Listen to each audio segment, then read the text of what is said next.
Welcome back to another episode of Random Access. It is me, Daddy Steve, and I'm here with my co-host, GreenBuffOP, and we got our special guest here, Umbrare. Yeah, Umbrare. I just want to make sure I say it right. I just want to make sure I say it right. So Umbrare, well, how you doing tonight, man?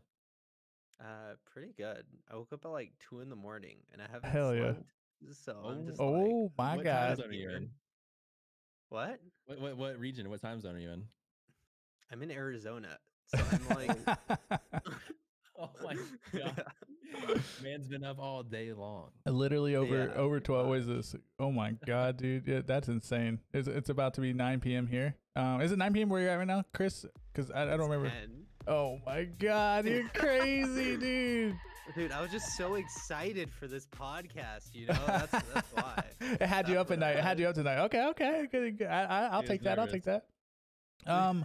Real quick, Umbrare, everybody here knows GreenBuff and I'm pretty sure a lot of my community knows you too, because we do have our communities that intermingle. But would you do us a favor introducing yourself and kind of orienting our audience to who you are?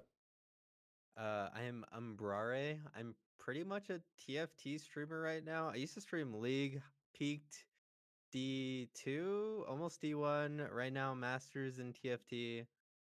Other than that, that's pretty much it. I met Steve was like actually the first like host I ever got, like the first raid. So that's how I actually met Steve, which was kind of like, that's throwback, dude. That's super throwback.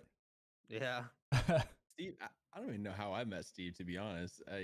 I don't know either. I have no idea. That's a good question. I know I met Umbrare through our mod, Mikey Maru. He's the one who found your stream originally.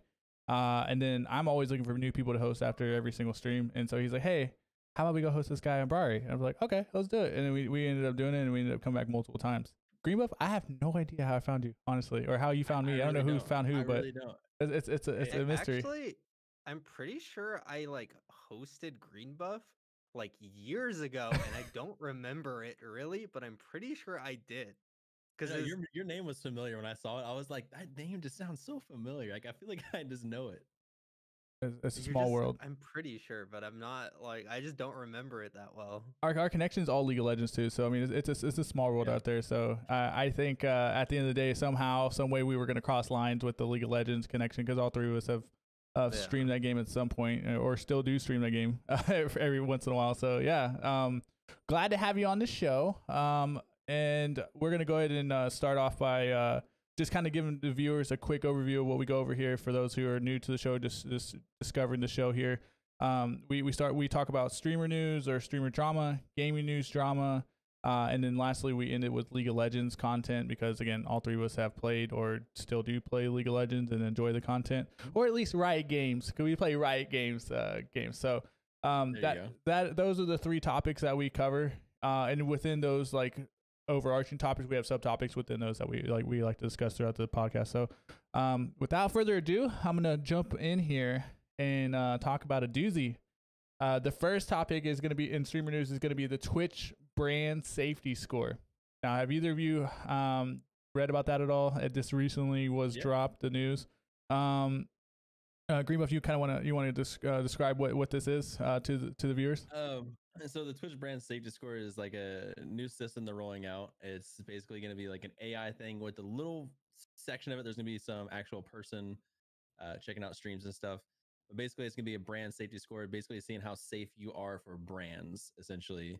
Like PG-13, you know, they don't, I think they saw something, an example, you know, they don't want a whole bunch of XQCs, you know, they want something, people to represent their brand. And so what they're doing here is kind of, they don't want an adpocalypse like YouTube had at one point. So doing this is going to help make it easier for brands to find more like, what's the word, more appropriate advertisements for the viewers, as well as helping out the streamers. I think I'm guessing it's going to help out for like sponsorships and things like that. Kind of, you have a good brand score, then you're more likely to get it over someone else who has a lesser brand score, I'm guessing. So yeah, I mean, still new. Yeah, still a lot of that's literally the same take I got from it too. And I think the other piece of that is better targeting of ads. So like if you have ads that you want to target to a specific audience, right now on Twitch, that's kind of impossible to do. because they have no stratification of the streamers. And so what I think they're trying to accomplish here is not only how brand friendly are you, but also what kind of viewership do you draw in as a streamer yourself. Now, are you a mature content streamer? Or are you kind of like a Care Bear, like family friendly streamer? Mm-hmm. Are you someone that's gonna be? Am I gonna be able to advertise like condoms on your stream, or is that something that's not gonna be acceptable? You know what I mean? Or am I if I'm trying to like advertise like a Trojan like condom commercial, then maybe I need that on my stream. Yeah, I was like, maybe that'll work on GreenBuff in my stream, but maybe it doesn't work on like another person's stream. Or like, say I'm a family friendly, like I'm doing a car ad, and I need very family friendly, safe content to do my advertisements on. Okay, so I'm probably not gonna do XQC because he farts on his mic, you know. So it's like, it's probably not going to be appropriate for like the conservative brands out there. I mean, it's definitely not going to be friendly. So I think that's what they're going for. So there were some rumors talking about how this could actually impact your partnership eligibility as well, because obviously if you're a partner with Twitch, that they want more brand friendly. It doesn't mean everybody on the platform needs to turn into a Care Bear, but it is something that they're probably going to factor into the process of determining if your partnership application is accepted or not, which is kind of crazy. I think at the end of the day, the money rules everything. So if you're bringing in a shit ton of subs, I don't think they're gonna really put all the weight on that, because you're still bringing in revenue through the subs. But it's just another avenue that they can potentially deny you partnership through if your safety score, your Twitch brand safety score is too low. You could potentially like lose out on that. What was the other thing? The other one obviously is the actual ad revenue itself. They're saying your ad revenue could actually be higher depending on your score. If you have like a good safety score, then potentially you can get better splits on the ad revenue, which everybody knows that everybody who's ran an ad previously knows that the ad revenue sucks. So it's like it's almost not even like worth it. Viewers, yeah. Exactly. Like it's almost not even worth running an ad, right? So it's like they're talking about maybe potentially increasing the revenue you get from those ads. The only reason I run a ad specifically is to get viewers to not have the pre-roll ads when they join the stream. That's the only time. The only reason I actually run ads is just so they don't have that pre-roll ad when they join, and hopefully, like new viewers coming in can click on my stream and not get hit with the ad. There won't be any pre-roll, and they can actually interact with me as soon as they get here. So that's kind of like what I do it for. Do you guys use ads on your streams? I honestly, I think I disabled pre-roll ads. I'm not sure. I haven't really messed with that too much. I probably need to. I haven't touched it in a while. I didn't even know you could disable that. That was actually yeah. I don't think you can. I don't think you can. Yeah, I don't think you can. Disable it, but there's like another there's a trade-off of some sort. Like they get more. There's like other ads they get while they're watching you as well, instead of having the pre-roll ad where they have like an hour or two of no ads. After that, then it's like I think I'd look at it again, but I'm pretty sure there's an option in there that says about disabling pre-roll ads, but there's like a long note in like small text that's like says like this is the trade-off or something like that. I did not know that actually. So yeah, like I think this could probably be like a good thing for some people, because like for some people they might actually get sponsorships like more easily, more frequently, but we also have to see how the like system actually works, because we honestly don't know a whole lot about it other than everyone's going to get a score essentially, right? And then the other thing is like I feel like companies that are giving out the sponsorships should be the ones doing the like research as to like whether or not the content creator actually can like whether or not they can do anything with a specific content creator, you know? True. That is true. That is true. I feel like it also be like both sides a little bit, which the brand safety score will help them out a little bit, where they can kind of maybe like filter out like, all right, let's not even look at these guys, you know, type of thing. Like they're like not even close to what we're looking for based on the safety score. So I don't know. I just sort of I don't know.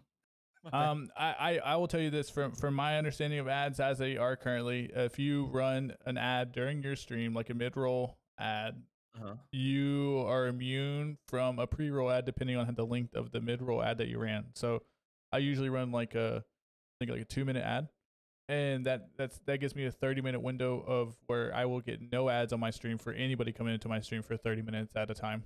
and I usually run those ads when I step away to use the restroom or step away from my computer because I'm not here anyways. So I'll just pop an ad on while I walk away. And so that way that 30-minute timer refreshes after. It's usually good through one match. You know, in League of Legends matches are around like 20-30 minutes, so that'll hold me over for like one match, and then I'll take a break and use the restroom or get something to eat because I'm always being a fat ass, and I'll run that ad, and then the pre-roll ad immunity will kick in for 30 minutes. So that's why I didn't know you could disable them completely. So I'm going to talk to you after the stream to figure out what the hell that's going on. That's crazy. The only way you can disable those completely, from my understanding previously, was just being a subscriber in the channel. If you're a subscriber in the channel, obviously you're immune to any ads on that channel, but I didn't know there was another way to do that, so I have to look into that. But yeah, I think this brand safety score has a lot of question marks. I mean, the other piece of this too is there's a person looking at it, so that's subjective. What's the criteria they're going to use to look at these brands? Like, how are they going to rate me and GreenBuff or Umbrare at the end of the day? Like, how what's their criteria? What's the methodology that they're going to use? Is it just because if they like me, or if I'm like if they think I'm cute or something? You know what I mean? Like, are they going to give me a higher score, or if they just think my content is lame, or are they going to be extremely subjective, or are they really just looking at the brand aspect of it? You know what I mean? Yeah. There's a lot of unknown with this being subjective. They haven't really provided any criteria because this was kind of a leak. It wasn't even really an official announcement or anything. It's just something they've been doing behind the scenes. And another reason they're doing it too is because they're trying to do it so when an advertiser comes to you, says, I need to sell 20 million ads, but I need it for this specific demographic. Twitch can't do shit about that right now because there's no way for them to stratify who's like what and what demographic watching what streamer because of just how poorly they put together the system. It's not like YouTube where YouTube knows exactly who your audience is at any given time. If you look at your YouTube statistics, they break it down by your age, gender, and like literally where you are in the world and stuff like that. So it's a lot easier for YouTube to sell ads on YouTube because they know exactly who you are and where you are. So yeah, give me that raw paper sponsorship. They'll know exactly. Exactly. Real quick, I did just check into the settings real quick, and then if you go to affiliate in the dashboard and the ads section at the very bottom, there's a option to disable pre-roll ads when I run ads. So that's what you were talking about. Like a 30-second ad break would equal 10 minutes of pre-roll ad free. Up to 1 minute 30 seconds plus ad break will equal 30 minutes of pre-roll ad free for your channel. Okay, yeah, that's exactly okay. So what I do, I do the 2 minute for the 30. I should just drop that down to 130. Check mark that one. You have to check mark that one though instead. Okay. Sure you're doing that. Which one's better? Which one's better though? I mean, if you're running ads like you are, like you're saying, like whenever you go to the bathroom, things like that, I would definitely do the disable pre-roll ads when I run ads. That way you do have the sections. You do that guarantee every now and then that there is gonna be no pre-roll ads for people coming in. So yeah, I would definitely do that. Disable pre-roll ads when I run ads, and I'm actually probably gonna start doing that more when I get up to grab a glass of water because, you know me, I'm cotton mouth. I go through water quite a bit. So yeah. I definitely need to start doing that. I mean, the number one issue for viewers on this platform is they get hit with too many ads and then they just leave your channel. Yeah, they leave. So that's always in my mind with the ad thing, and that's the only reason why I run it. So yeah, definitely. Hopefully you guys come back and let me know how that experience is. Chris, do you plan on running any mid-roll ads to get that immunity on your channel? I'm probably gonna look into it a little bit more, and then I'll figure things out regarding it like later. If it actually like helps, then I probably will. It just kind of depends on like how effective it actually is. Yeah, definitely, and it depends on how often you have breaks in your stream where you're not actually at your desk either too. Because some people just sit there for 6 hours straight and don't move, and some people like me get up every 30 minutes, an hour, like and do something, you know, or fidget around or something. So it just depends. So. Yeah, overall, I mean, any guys have any last thoughts about the Twitch brand safety score though? This is gonna be crazy, man. It's gonna be crazy. That's all I gotta say. Yeah, I'm ready for it. But on to the next topic, I think we should touch on to that now, which would be the Twitch sub cancellation drama. So it's actually already been revoked and reversed. I don't know if anyone saw that. But Steve, Umbrare, what are you guys' thoughts on this?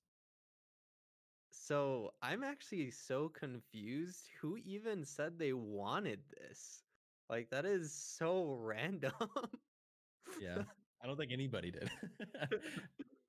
It's just so random. Like, it doesn't help anyone really. Like, even if you want to refund the sub, it's like $25 maybe. Like, they really have to go through all the like extra stuff to figure out how to make it so you could refund that and all that stuff. It just seems really extra. I will say this: there's a little bit more to this Twitch sub cancellation drama. So for those that have not been paying attention on Twitter, apparently there was an option to put in there in your cancellation reason. You just wanted a shout out. You know, when you're canceling a subscription, I don't know if you guys have ever canceled subscriptions before, but you have a reason for why you're canceling subscriptions, and an option they added was I just wanted a Twitch shout out, and that's what really started people on the train of like, what the F is this crap? What is all this? What is this troll? They're gonna sub and then unsub and put they just wanted a shout out. The other part of it was being able to cancel the sub within 10 minutes of actually subbing and getting a full refund. I think people weren't aware of that, but that was actually there. That's been something that's been in effect for quite a while, and I don't think anybody noticed that before. This has been just a basic option that they've had from the very beginning. I never knew they had that option in the beginning. I always think you could cancel it, but I thought once you subbed, it was like, oh, you cancel it. Well, I guess after 30 days, we'll cancel it. You know, like I didn't know that after 10 minutes, before 10 minutes, they were refunded. I saw that and that it did that, but I didn't know that was always been a thing. I thought that was updated with it. So that's what that kind of threw me for a loop there. See, I learned something today. I knew that there was a cancellation thing, but I didn't know like you could cancel it and have it not count periods. Like I thought you're just out to $5, you know, like you cancel it, but then you're not going to be out additional $5 for the next month. I didn't know the initial month was able to be reclaimed, but I mean there has to be some probably law or something in place that allows the consumer to get a refund on something like this. I don't think Twitch would arbitrarily put something in there to lose themselves money, because they're losing money too. So I mean, there's obviously got to be some legal reason that they're doing that. Because there's no damn way Twitch is trying to lose any money at all. The other piece is people were overblowing the situation just a tad bit. They're thinking this is like a freaking PayPal chargeback, and this is not the case. And even if there was some chargeback implications in this situation, Twitch protects you from that, even as an affiliate. So like these partners that are getting upset, like that's all protected. As a partner, you have full protection from any type of chargeback stuff. I mean, yes, the trolling with the alert with the sub bomb and stuff like that could be annoying. Like there's someone does like a $100 sub bomb on you and you get all excited and then you find out your chargeback. Yeah, that can be annoying, but that's part of streaming, buddy. That's part of streaming, dude. We get raided. We get troll raids. We get troll everything. Like I've had a lot of troll things happen during streaming, but I mean these people that are complaining are huge streamers. I'm like, bro, you can't tell me you've not been trolled before with even donos. You know what I mean? Like, come on, dude. Like, you guys are gonna get up in arms about someone canceling a subscription? Like that's just. I feel like you guys are just needing content to post on social media, honestly, because this is actually kind of a joke. I just like it's like a joke, bro. And it's just that it's a thing. It really is. But I wonder, does this apply to bits too? I don't know if it applies to bits, but I know I wouldn't be surprised. I mean, if you could do it for subs, why couldn't you do it for bits? So, but I mean, it was never specifically stated in the article that I read. That's a random thought I just had about it. Yeah. I'm pretty sure even if you try to refund bits though, the streamer would probably keep the bits no matter what, because the bits are bought separately in a way. Yeah, that is true. Oh, and Paul said they just removed the shout out option. He said they actually just removed it. Okay, that's good to know. Yeah, that's good to know. Yeah, and there are a lot of steps. There are a lot of steps to sub. There's like, are you sure you want to sub, or confirming you want to sub? You know, like it's at this point you're going through like a multi-step process to indicate that you want to sub to somebody. So I don't know. It's just weird. And sometimes, yeah, you make a mistake. Maybe you subscribe for 6 months. You know how they have multi-month subs now?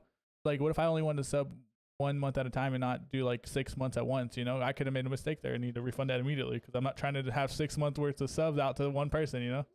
So there needs to be an option for you to have that, but I don't see it being a huge troll issue. Just like the whole chargeback issue ended up like dying down over time after they put some protection in, and it just additional measures put in place so it can't be a troll tool, and it'll be fine. But the people are blowing this out of proportion. like I said, I think they're mostly doing it because they need some content for social media, so they can get those impressions on social media. Because it's not that serious. See, I thought because it was a topic that Twitch was like somehow enabling the situation to happen like more often somehow. But if it's yeah, but like if it's something that's always been in place and it's like a 10-minute window, it's honestly fine. Like there's far worse that like you said, there's far worse that streamers actually go through than a refunded sub. Like, oh, you got your name to pop up with a message. Oh, that's cool. Yeah, I mean, it's and a lot of times it might be kids like using their mom's credit card to sub to something. So obviously, like me as a parent, I don't want my daughters using my freaking credit card to sub to something. So if I catch it on the fly, I want to be able to refund it, you know. So right. There's got to be some method for you to get the money back, dude, because then you're gonna have some complaint issues, and complaints are gonna be a lot worse than giving back like $20 to Bobby's mom, you know. Yeah. I see. Said something about you can't refund gifted subs. I didn't know that either. Yeah, I didn't know you can't refund gifted subs either. So again, the trolling opportunity there is going to be even lower because you're only dealing with one sub or one sub for multiple months. So it's not even that big of a deal. Yeah. Dang it, Bobby. Yeah, this is it's overblown. I just thought this was funny because this was a huge deal on Twitter. I don't know if you guys have been seeing this on Twitter at all, Chris and no. Vince, but it was freaking all over. Like everybody from big to small streamer like was chiming in on this, and I was like, "Come on, bro, it's not that serious. It's not that serious." I didn't even say a thing about it because I just thought it was a little bit overblown. I feel like every Twitch thing is now overblown just because it's Twitch. Yeah. It's just the popular thing to do is to dogpile on Twitch. And yes, Twitch has a lot of issues. Obviously we know that from the whole Women-X thing, Wimexin thing with Women's History Month. That was pretty stupid, but like they're not completely ridiculous all the time. Sometimes it's just us overblowing situations to make them bigger than what they are. All right, so we move on to the next topic here. We have NBA player apologizing for a racial slur during a live stream. Have you heard about this one? Yeah, I heard about this one a little bit. Who was the NBA player? Myers Leonard, right? I think that was his name. Yeah, so no name. I'm just kidding. Hey, he plays with the Miami Heat. I mean, he's in the league, bro. If it ain't LeBron or like Curry, I don't. Yeah, true. I don't really watch the NBA a whole lot, so I was just messing around. Yeah. If you're watching this, dude, NBA player, I'm sorry. But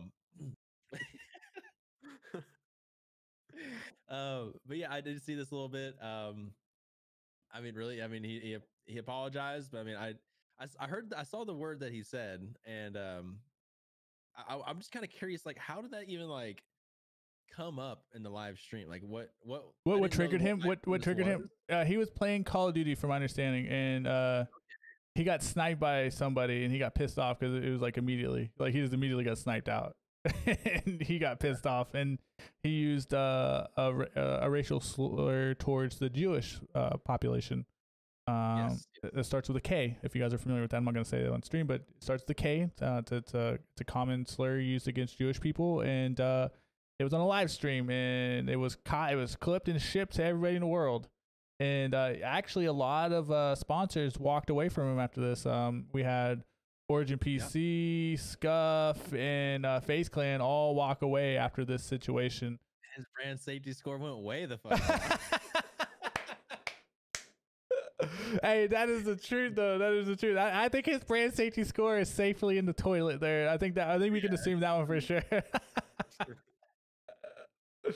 Oh my god. Yeah, so he claimed ignorance and saying he didn't know that this was a slander against Jewish folks. He did the whole ignorance thing, that he wasn't aware that he wants to understand the Jewish population better, and he apologized for all of that. Standard apology. No. Really shit, like, cop out with the whole ignorance thing, because I mean, I think everybody knows what that means. I think if I asked my 10-year-old daughters, they would know what that word means, and they would know that's a bad word to say. So I call bullshit as well, Scissor, on that one, because it's just crazy. But I think it goes back. It goes to show that no matter who you are in live streaming, you're just one f up from basically outing yourself and getting yourself excommunicated from the live streaming platform or just like entertainment in general. So make sure you're not being an idiot and make sure you're cleaning up that language. And this is why I always try to make sure my community's language is being cleaned up, because we do have some papegas within our community that say some really papega shit. So just make sure you guys are understanding the vocabulary that you're using, and that is making sure that it's not offensive to others, because your Twitch brand safety score is going to go in the shitter. Okay. Oh man. All right. Well, I mean, any last thoughts on this one here, guys? Not much to say on it, honestly. I think we're all in agreement. It's just kind of dumb. I just thought I thought it was pretty. I thought it was good that the community as a whole like came through and condemned this immediately. I'm like, it's an obvious situation where you have to condemn it, but for these brands to walk away from someone that is so like well known in the broader entertainment industry within the NBA, it's a good sign. NBA is still actually investigating this too, by the way. So they haven't ruled what they're going to do with him yet. So there'll likely be punishment coming from the NBA as well in regards to the racial slur. So yeah, his punishment is not over, not yet. Oh yeah, he's still going through some shit, probably trying to get fined. Yeah, like for sure.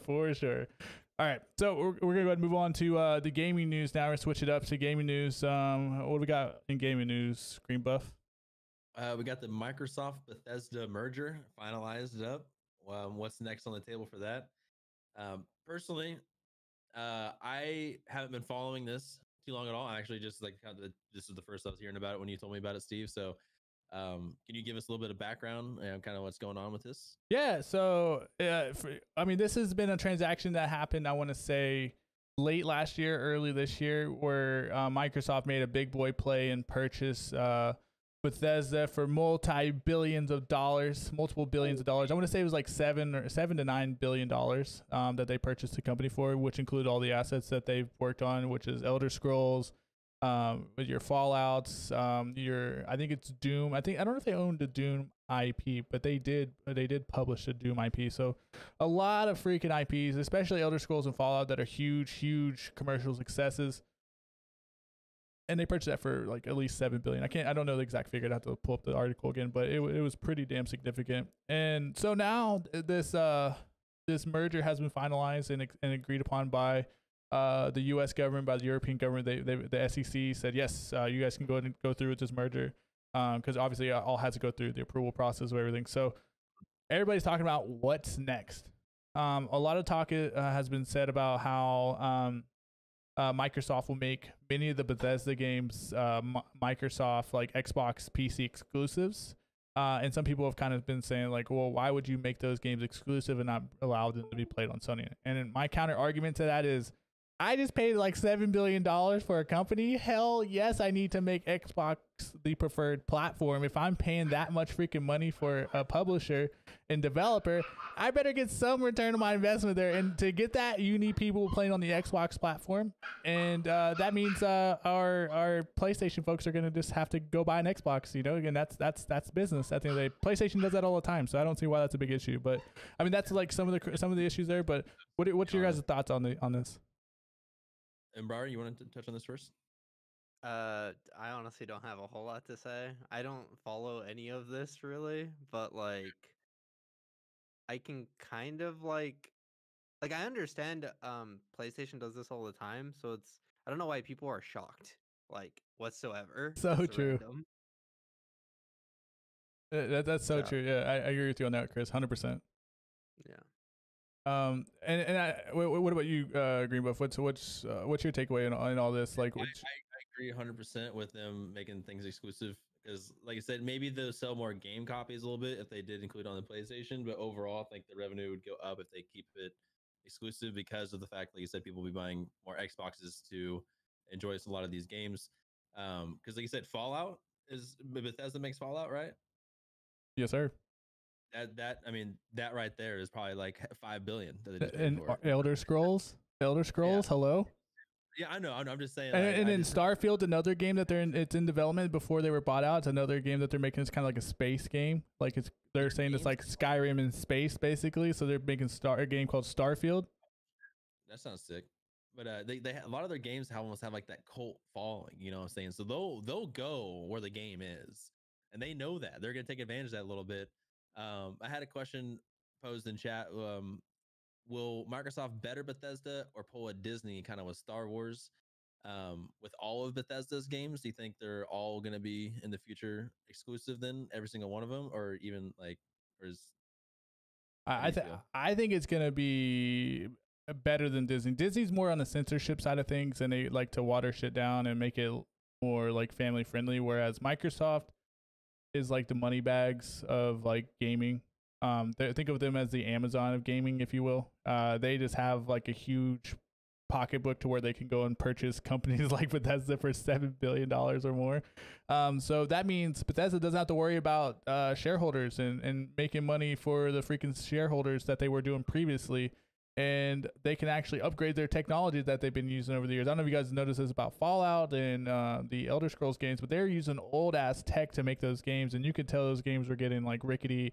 There's a ton of bugs with those games, a bunch of issues with those games. And now they may actually be able to upgrade those engines. They may be able to add additional resources where they didn't have the luxury previously. I think it's going to make these games that much better. The issue is going to be how quickly can they get the games out, because you could see them spending like 6 years plus on these types of games because of how much money they have available to them now. But I see this as a huge net positive for them. And I think the games are going to be a lot better because of it. I agree. You know, especially if they're upgrading all those engines and platforms that the games are going to be ran on. You know, that's overall it's going to be a better quality of life for the games and the players. I think my final thought on this is I'm a PC player at the end of the day, and I could give a shit less if it's on Xbox or PlayStation as long as it's on PC, baby. That's all that matters. Give me that PC life. PC Master Race, by the way. Anytime I see a game trailer coming out, I'm just like PC. Like, where's it at? There it is. Dude, that's a good thing about Microsoft. Like, they are always going to make it available for PC, baby. Hey, you get it's on Xbox, so you know damn well it's going on PC. I'm like, hell yeah, let's go, Microsoft. Let's go, baby. So now that we move on to the next one now here. Yep. Okay, so is there a new Nintendo Switch on the horizon? Nintendo Switch 2.0, I believe what it would be called probably. I think there is one, isn't there? Yeah, so this is like rumor mill territory. Supposedly there's another Switch in the works that's going to be more 4K ready, like when docked. And the only reason I'm bringing this up now is because it's particularly pertains to my dilemma at the moment, because I want to buy a Switch, and now this news is coming out, and I'm like, shit, what do I do? Do I buy the Switch or do I wait, man? Because if I wait, I can get a regular Switch for cheaper because they're going to have a newer version, or I can just buy the better version. But I don't know, man. I'm at a dilemma. And if it is like better battery life, like that'd be cool. I don't understand why they're trying to do 4K with the Switch, if that's true, because that's kind of stupid, because a lot of their games don't even need 4K to be good. You know what I mean? But I mean, you have like a few games that are 4K ready, but that's only when it's docked. And how many people actually use their Switch docked? Wait, let me ask you guys a question first. GreenBuff, Umbrare, do you guys have Switches? I wish. No. Okay, so I'm the only Switch guy here. I would say majority of the time that Switch is being used undocked. So the whole 4K thing when docked is it's kind of a lost point on a lot of people, because a lot of people just use their Switch in bed or like on the go. And well, I mean, not on the go now because we're in the pandemic, but before the pandemic it was on the go. So I mean, a lot of people are just like laying in their bed like a potato, like on their Switch, you know, or like not at a desk or anywhere. You know, it's like you're playing the games while you're laying in bed and falling asleep. The Switch is hitting you in the face as you're falling asleep. So the whole docking 4K thing is kind of like, I feel like it's kind of a missed point. I feel like they don't really know what their user base is actually using the Switch, like in what mode for the most part. So I don't know. I think one thing on this is if they have better battery life, because that's like the big issue with it being undocked. If they can make it a better battery, it'll be really good, because otherwise the 4K offering and docks, I don't think that's going to be a good deal. But like I said, for me or for other people who haven't got a Switch, like Umbrare and GreenBuff, if we were looking to get a Switch in the future, we could probably get a cheaper Switch if they give us more like concrete evidence that the new one's coming out, because everybody's going to be trying to offload their old Switch to get the new one, or lowering the price on all those. So it's a win-win for the consumer. Steve, realistically, you're not fiending to play the Switch right now, and you're gonna like pick it up for like 2 days.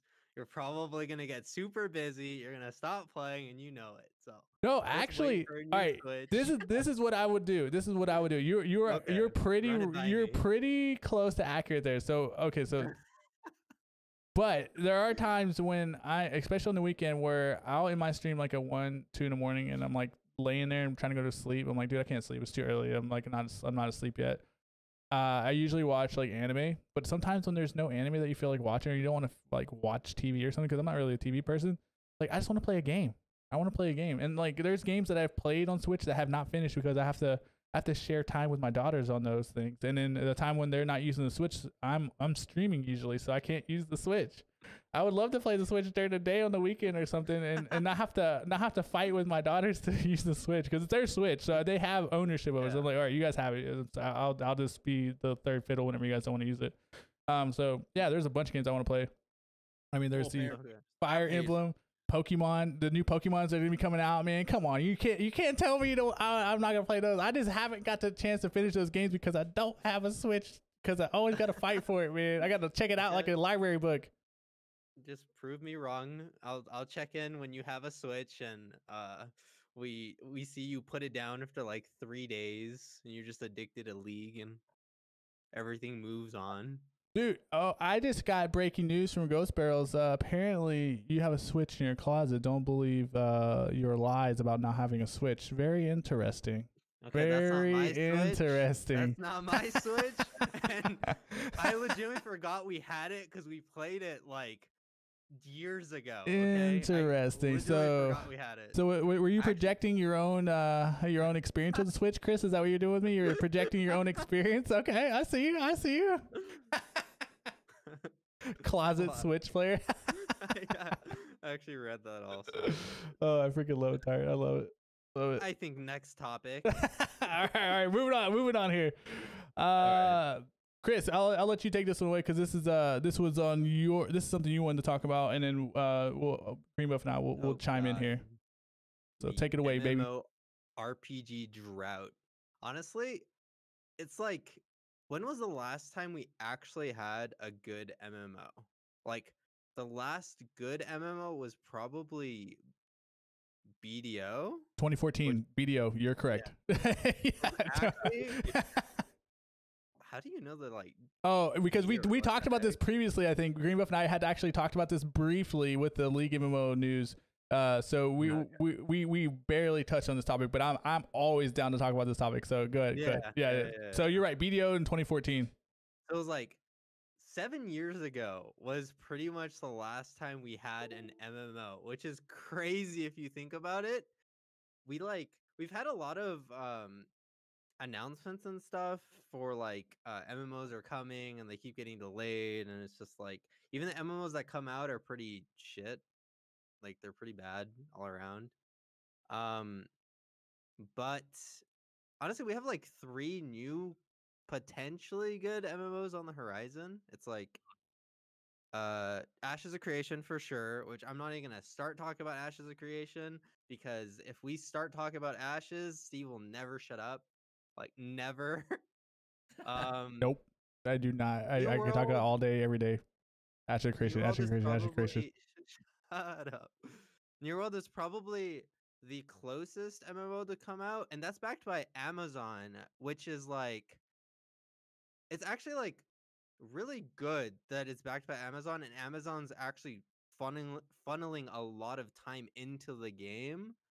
Like, for those that don't know, New World is gonna be like, it's not gonna be a traditional kind of like class system. It's gonna be like a weapon system where like you equip a weapon, the weapons have like their own skill trees.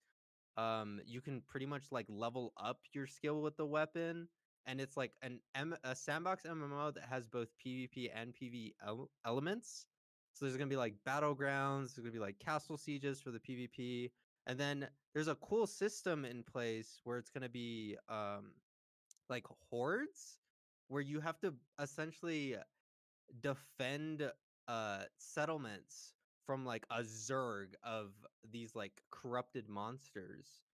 And then there's gonna be like weird arenas, which aren't traditional arenas, but like you get a key, you enter an area, and you have to fight a boss, or like you and like a party essentially. If you die, you essentially like spawn outside of it, and you can't go in to help the rest of the people. So they have to either kill the boss or you all die, and then you can't re-enter and fight the boss again.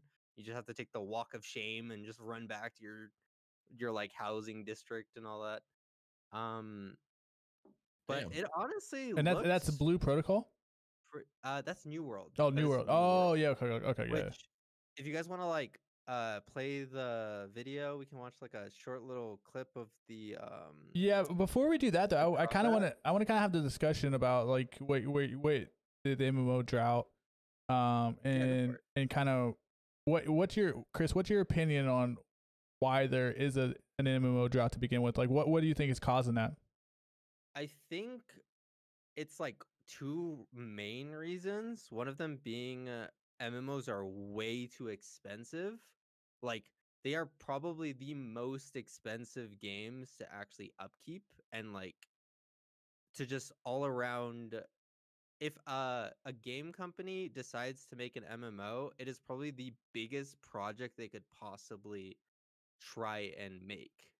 And then the second thing is MMOs, at least I think MMOs are so like different from what the successful MMOs were like back like forever ago when MMOs were first really big.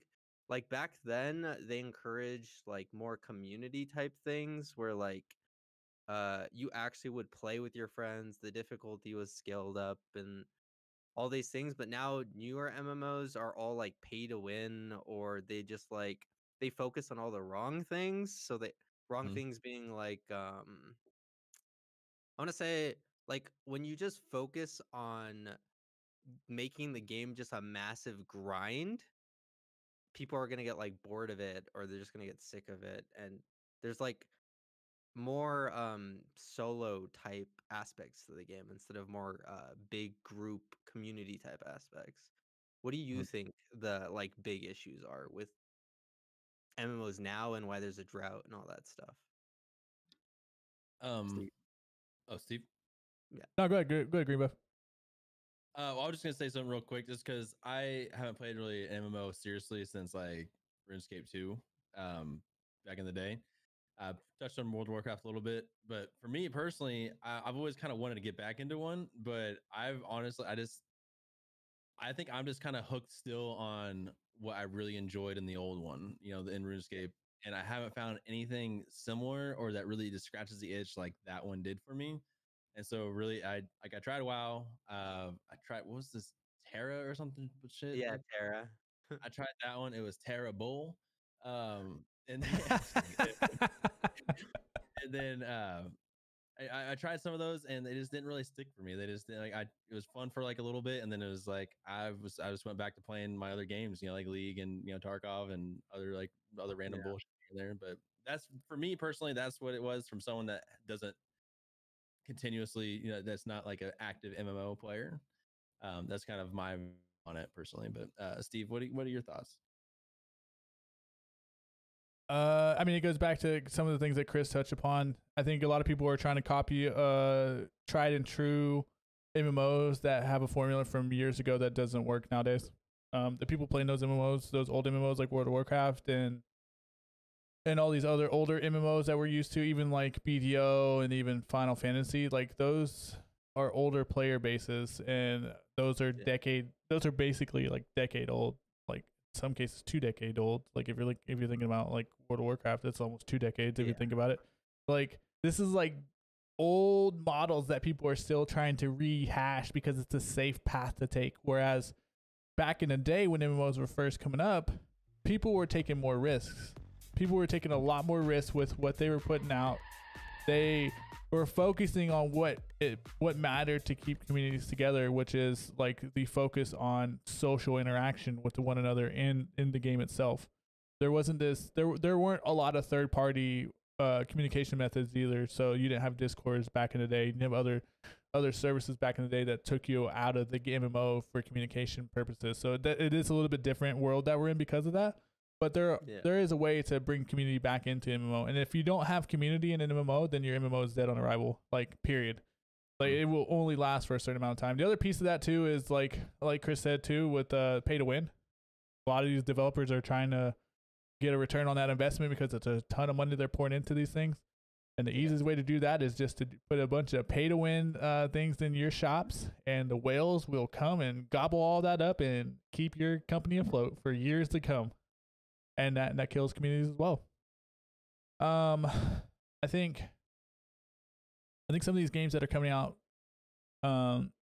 honestly, the only one that I am really excited about, and I'm very biased here, obviously, as you know, is Ashes Creation. I've seen New World, I've seen Pantheon, Rise of the Fallen, I've seen a couple of the others too. Blue Protocol, I've briefly looked at that one, and I'm curious to see more about that. But a lot of those, they just they don't inspire anything new. There's nothing like innovative about those MMOs. Like, if I want an MMO that is similar to like an MMO I've already played, I'll go back and play the MMO that I already played previously because they probably do it better. If you have a WoW clone, are you gonna play the clone or are you gonna go play WoW? You're most likely just gonna go play WoW because like, what's the point? You know, WoW does it the best. They have the best formula. They're the ones that created it. So we need to get behind an MMO that breaks the mold of what an MMO is. And the core of that should always be community and social interaction to make those epic moments, whether it be PvP, PvE, or otherwise, you know? Even crafting, if I can craft a legendary fucking weapon and be like super hyped about that and be like one of like 2 people in the whole server to have this sick weapon or create this sick weapon, like, isn't that an epic moment? It's not even a game. It's not even a fighting moment in PvP or a PvE moment. It's literally you crafting something. You know what I mean? Like, that's epic. Like, and in social interactions, like, what if people just have a dance off in the middle of town and like you just get like a big flash mob of people like dancing randomly?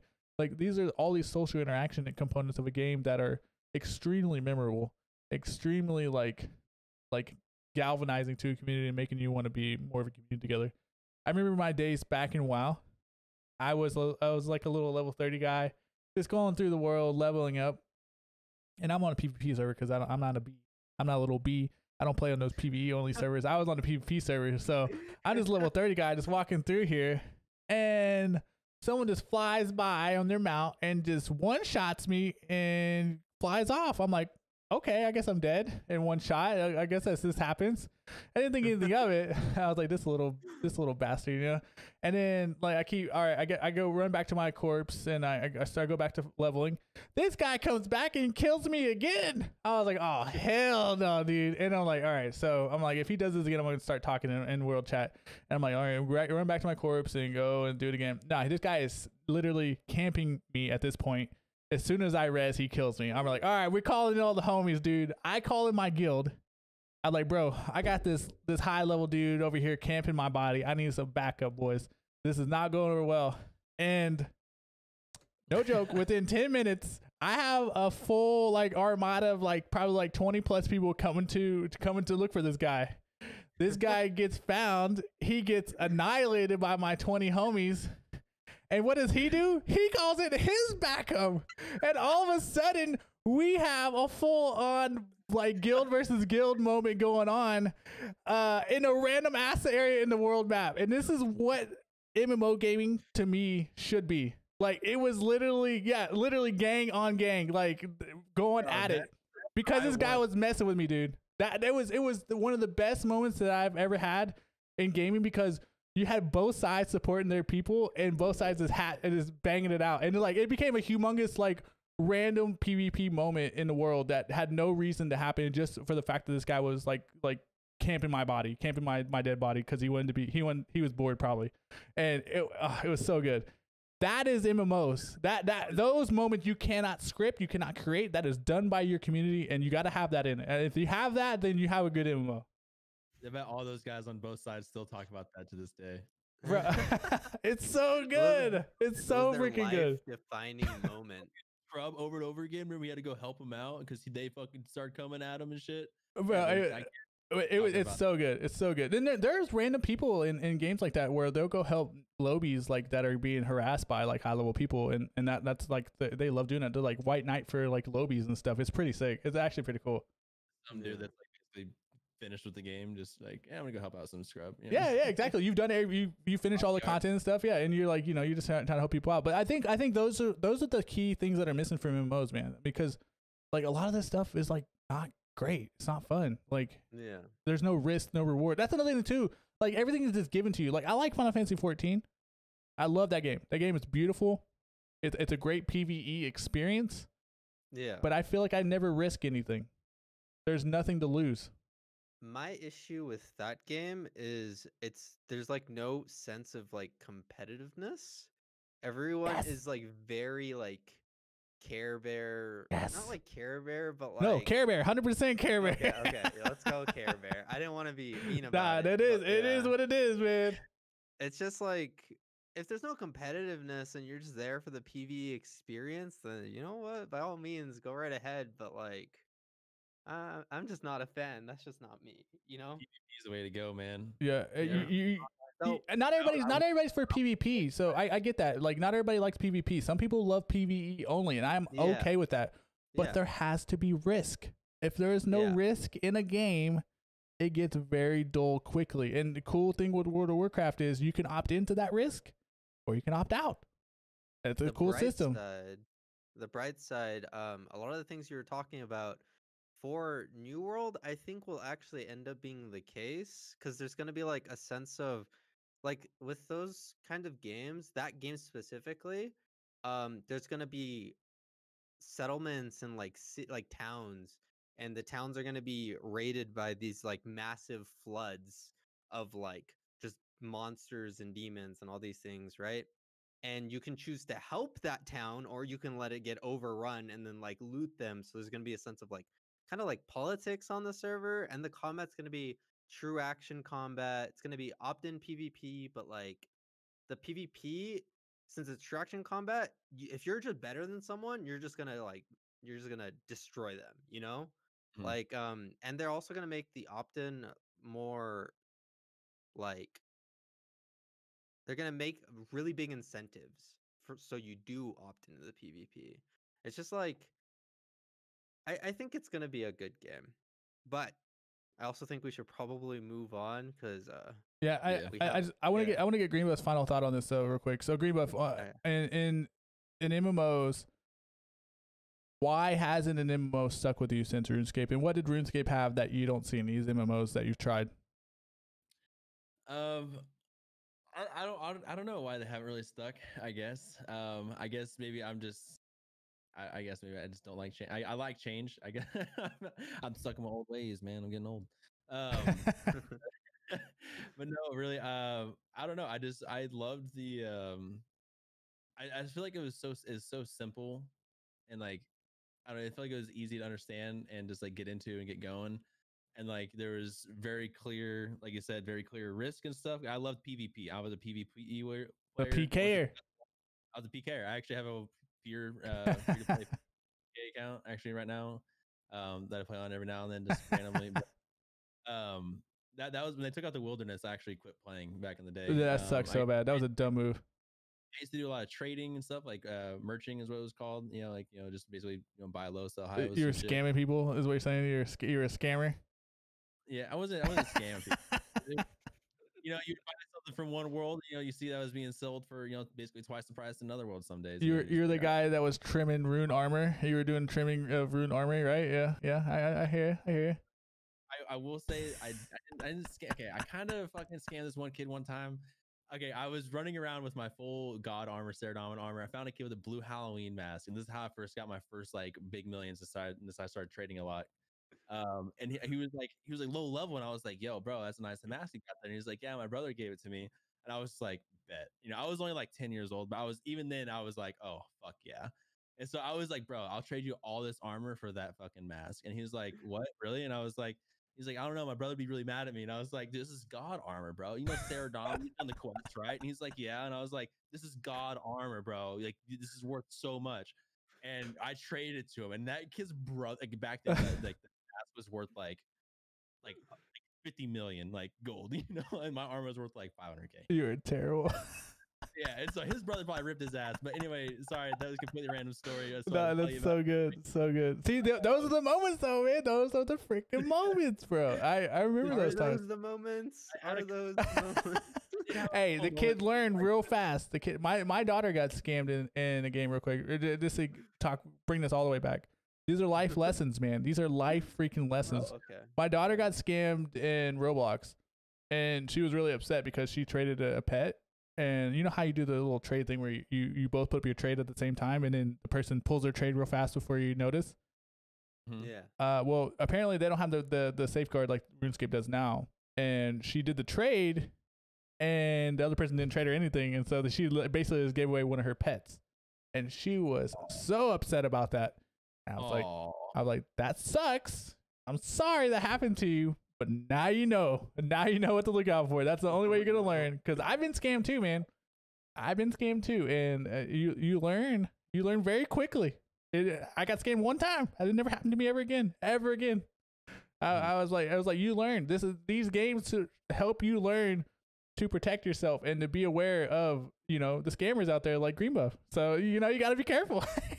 Like, I never scam, but if you want to give me double the amount of money than what it's worth, like, you're not gonna say no. You're just I mean, like, why would I say no? I mean, if you're not telling them that you're way overpaying, then that could be potentially scamming them out of some money, and just because you're not scamming the idol. Much money. Oh, there's charity at that point. Okay, got you. Hey, see, that's what I'm saying. That's what I'm saying. This is teaching people basic economics at the end of the day, man.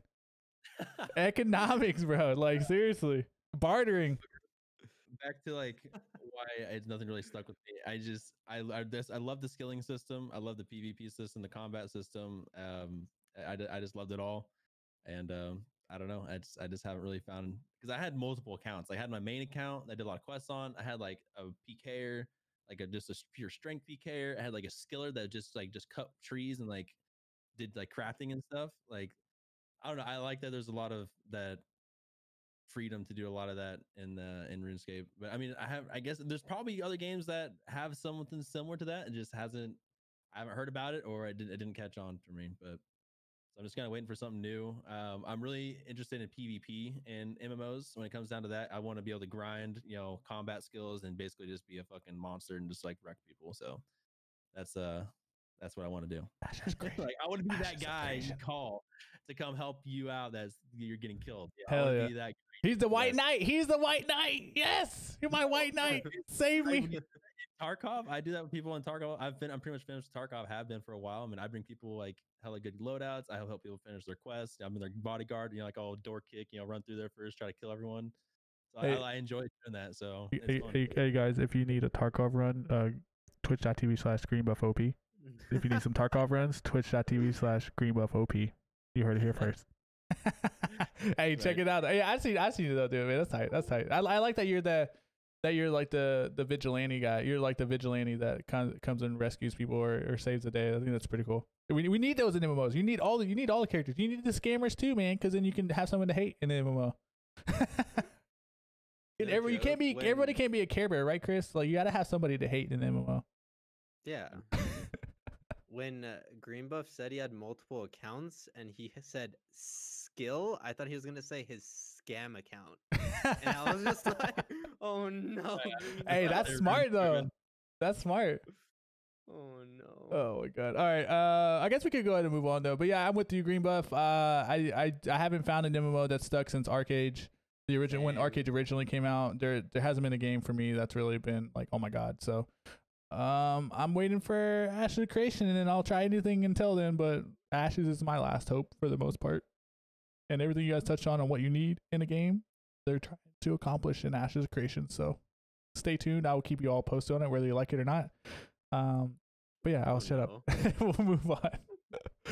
All right. Oh, real quick, I will say one thing I'd like with the PvP system in RuneScape was like being able to kill someone and like take all their shit. Yes, that was amazing.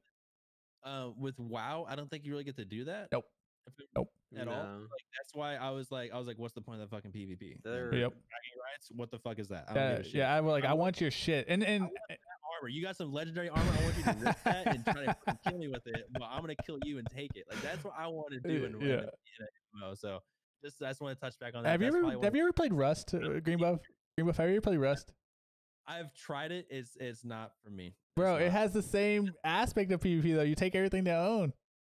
No, that's what I'm saying. Like that's the big reason why I like Tarkov. You know, you bring in a lot to risk. You kill someone, you can literally take everything that's on their fucking body. So. Oh, that's true. That is true. That's true. That's a big aspect. I love it. And there's like a skilling system too in Tarkov that has some little bit of not MMO aspects, but like little RPG aspects. With like skills and stuff that you can level up. That not just like combat or running around and stuff. But anyway, sorry. I know we're talking about Tarkov, but no, you're good. You're good. I mean, that's what MMOs need. They need, at the end of the day, there has to be some risk of whatever you're doing. And not to be on the Ashes bandwagon again, but they are adding that in every single piece of every decision that you make within that game. There's a trade-off. It's not a Care Bear MMO. Umbrare. It's not a Care Bear MMO. You have risks for asset creation. It is extreme risk involved with everything. Now the only downside of that, GreenBuff, is that you're not taking the gear off the people that you kill unless they're like corrupted. Then you can take all their shit.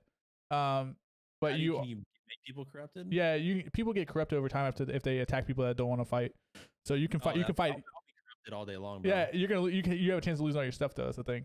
And then but the people that you kill, you take their resources. So if they're like gathering unrefined resources, like you can take all their shit. You take like a portion of their resources. And if those resources are rare, then it's probably worth going corrupted for. So you know. Oh, bro. Yeah. So that's what I'm talking about. And then the people that are like PvEers. By the way, I will be trying out Ashes Creation, and so I'm gonna be. I'll probably be needing a guild. Hell yeah, we will. Hey, allies, baby, allies. All right. We move on because I can talk about this all day. I'll talk about this all day. So. Yeah, my duo is waiting on me. All right, let's go. We're gonna jump into the upcoming game releases, and we're gonna play some videos. So honestly, let's probably, because we don't have a whole lot of time. Okay. We can probably just skip the video. Okay, we could just talk about them real quick. Other stuff. Yeah, you just want to talk about them then? Honestly, the Blue Protocol thing doesn't really have a whole lot. It's just a super anime MMO. It's like really anime.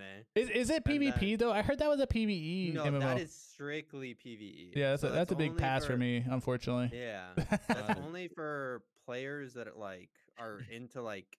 I don't even think it's True Action. Actually, it might be True Action.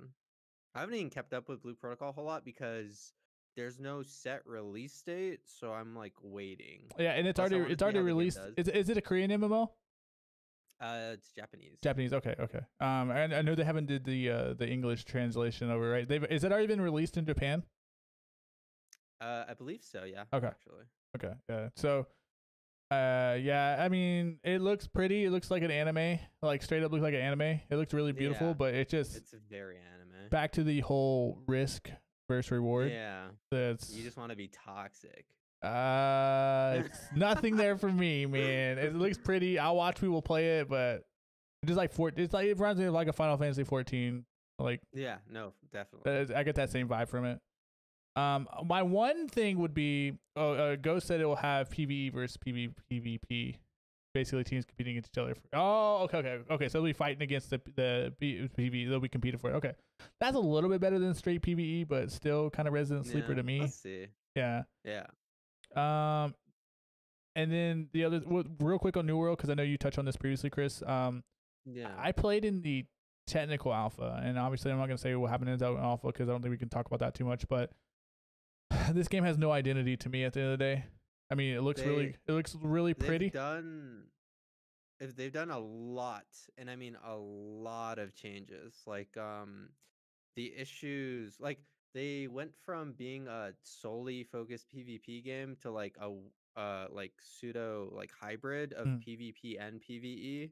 they changed the AI on the mobs to make them more interactive, I guess. Yeah. They changed weapons so you can only have 2, and the weapons don't share weapon skills anymore. Got it. So they're unique cooldowns. They added more And variety they to got different skills quests. based on the weapon you're using, right? Is what you're saying? Yeah. Got it. And I'm they just added a bunch of new weapons and all that stuff. I'm So we'll saying see how the it goes. overarching theme with this game is that it was a survival game to begin with. Yeah. It was a survival MMO, which I was super stoked for when they first announced it. I'm like, holy shit, Same, we need a actually. survival MMO. This is gonna be sick. They did a whole like 180 on that shit. They changed it. Yeah. They're like, we're gonna be more traditional theme park MMO. Then when they pulled the alpha and the betas out for that, people were like, this is Resident Sleeper and kind of shit. And then now they're coming back to the drawing board again to try to come up with an identity that they still have not figured out. This game has been delayed multiple times. It was supposed to release last year, and literally like months before the release, they pushed it back, and then they pushed it back again this year to come out this fall. So I mean, if the multiple delays and the multiple identity crises, crises, I don't know how you say plural crisis, but the multiple identity crisis situations with this game are not red flags to you, then I don't know what it is, because I feel like this game has all the makings of something that's going to be a quick cash grab at the end of the day. You're going to get your money, you're going to try to get your return on investment, and it's going to die. Because the way I view it personally is it would have been a cash grab if they released it with like their original idea, because I think they're just not releasing it because they want to actually have like a good game on release, so they just keep delaying it because they know what they wanted originally probably isn't what they wanted to try to make originally didn't work out for them. So I personally think it's going to be more like, with how much time and money they've invested in the game already, I feel like they're not trying to make a quick buck, because if they were, they would just make the cash shop pay to win. They would have just released what they had before. So we'll see. Good I'm point. still skeptical also, but I mean, I'm still gonna play the game. Full disclosure, Yeah. I'm still gonna play the game, but I'm gonna go in with kind of expecting the game to be trash, honestly. As you should. With every MMO. Yeah, that is true. That is true. I mean, the other thing with that too is like the environments in that world are actually pretty dope looking. I don't know if you guys seen like the environments in that thing, but it's pretty freaking the dope. best part about it. Yeah, it's a really pretty. The environments are pretty sick. Yeah. So, GreenBuff, any final thoughts on New World before we move on to your favorite game? I do not really have any. No, I really don't have any final thoughts. Really, I kind of looked at it here and there. I'd be interested to try it out, but like I said, it's not like I said. Like you said, I don't know. Just I don't know. I might try it out, but I'm really looking for Ashes of Creation when I've been looking at MMOs coming up personally. Yeah, baby. Let's go. Everyone else, honestly. Yeah, baby. Let's go. All right. You want to introduce the last upcoming game, GreenBuff? Yeah. So, one second. Let me make sure. How do I make this? Okay.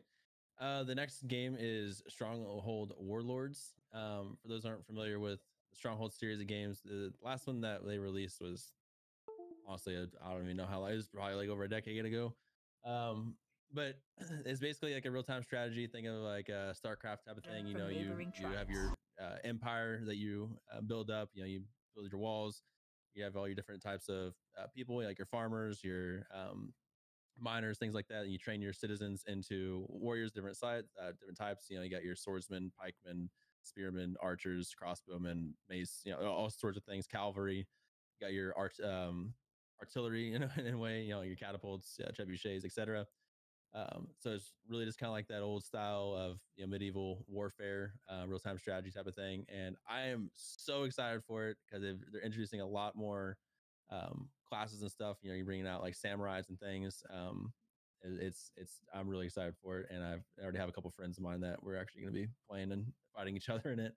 So yeah, I don't know if you guys have looked into it at all, but it's something I'm really excited for. I was an RTS nerd growing up, so this is a game that I played a lot of when I was younger, and it was also a really hard game back when I was little. You know, when you're a little tyke playing like Stronghold back in the day, you're like, damn, this AI is so hard to beat. Man, it is. Roller Coaster Tycoon, Yeah. those ones, man. That was my first PC games back in the day. This game gives me a lot of Age of Empires vibes too, because it's similar kind of style, you know, like similar Age of Empires vibes. So if you like Age of Empires, you like any of the old school RTS games, then you're probably gonna like this game. I'm super hyped to play this game too, actually. Oh yeah. I was gonna say, when does this game release? Is it confirmed for a date yet? It's coming out this month, I want to say, or it came out already. Is it? I think it released today, if I'm not mistaken. Yeah, let me look it up real quick. I know it's very soon, if not already. I think today was the day it came out, because I think there was a streamer previewing it yesterday. Yes. Oh wait, no, yeah, it was. I guess technically it was today, the 10th. Yeah, because it's already the next day for you. Yeah, so if you guys want to play this game, it's already out. But yeah, this game looks pretty sick. And it goes back to the old school. Even goes, if you look in the preview right there, that was the old school like Stronghold right there. Wait, let me rewind that a little bit. Wait, how do right. Oh, I'm gonna pause it as soon as it gets to it. That looks pretty cool. I mean, the game looks old, but it has that old look to it. Like right there, that picture right here of this right here is the old Stronghold. So like the castle right there, that's the old Stronghold that this is kind of based off of. That's the original Stronghold that everybody played when they were growing up. So this is a good throwback game. Mm-hmm. Good. And then the other one I played was Stronghold Crusader. Oh, I never played that one. I played the original Stronghold. I never played the other one after that. It was Crusader pretty good. Yeah, the Crusader was really good. They added a lot, and back then I thought it looked so realistic, but looking back now, it's like, oh my god, dude, nostalgia is a mother. Hey, back in those old monitors too, man. It looks everything looks amazing. You know what I mean? Right. All right. Okay, so we're gonna wrap things up with some league news, guys. And then I'm gonna let Chris take it away again, because this is another topic near and dear to Chris. So, keeping with the MMO theme of most of our discussion tonight, we want to talk about the League MMO. I know we touched on this previously, GreenBuff and I, but I wanted to give Chris the floor here, Umbrare the floor here to kind of talk about what he feels they should do with this game, and kind of what his thoughts are with the speculation, because this is the best time for any MMO, the speculation period, where you can think of a number of different things that they can do before they actually let you down. No kidding. Go ahead, Umbrare. So I'm actually kind of curious, what did you guys touch on last time? Like, what were you guys talking about before? I think we just briefly touched on like how the MMO was announced, and kind of we were speculating on when the game would actually come out, and like how the game would actually play out, like what kind of game would it be in comparison to some of the existing MMOs out there, and then obviously the timeline on when that game should launch. So that was basically we kind of skimmed over it, if you will. Okay. Well, just like adding my 2 cents to that, I think it'll probably be like 6 years probably before we actually get to play the game. I don't know if it'll be done at that point, but honestly, I think a safe bet would probably be 6 years. The only things I really wanted to touch on would be like cool like races / classes that you could probably find in the game, because like if you think about how much lore Riot has been adding to Runeterra in general, like League, it's actually like kind of insane, because Legends of Runeterra came out, and everything in Legends of Runeterra is canon, right? Like it's all completely true according to the universe itself. So like when we play the League MMO, for sure you're gonna have the like classic human race, right? You're gonna have for sure Yordles, probably. Like everyone's gonna want to play Yordles at some point. Another thing is Vastaya, which Vastaya is like the beast people. Yordles are the little like magical. I don't even know if Yordles are supposed to be like short little beast people. I don't know what they are, because some of them are furry and some of them are not, and it makes no sense. They're like the little they're the small furries is what I would say. The little mini furries. Are they all furries? I think so, for the most part.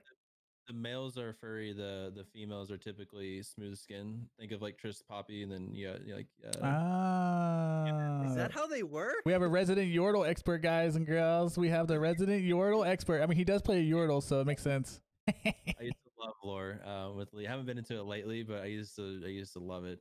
And Yeah, it's gotten yeah. so good. And yeah, sorry, we keep going. I just wanted to touch back on that. Like, Yeah, just touch on whatever, honestly, because it's just like all you right. kind of just. Oh well then.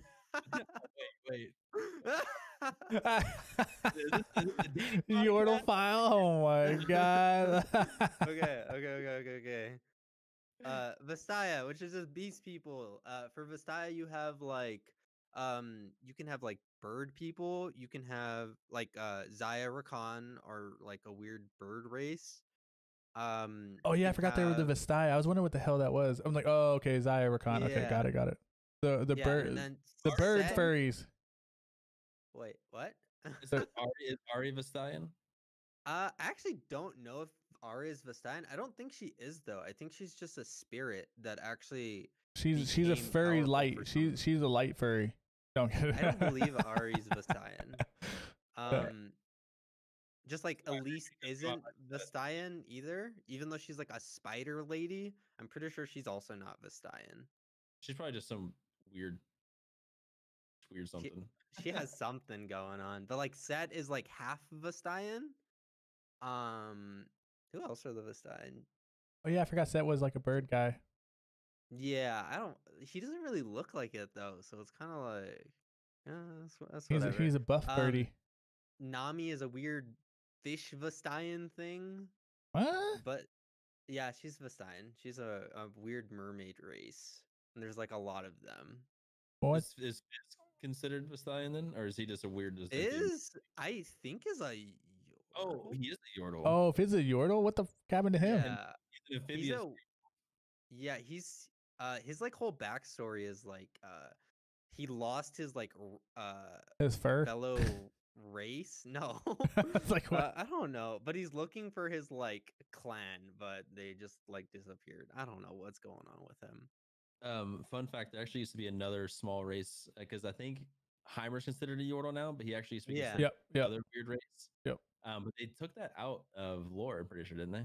Yeah, Wait, I think really? they nuked that old lore. Yeah, he's just straight up Yordle now.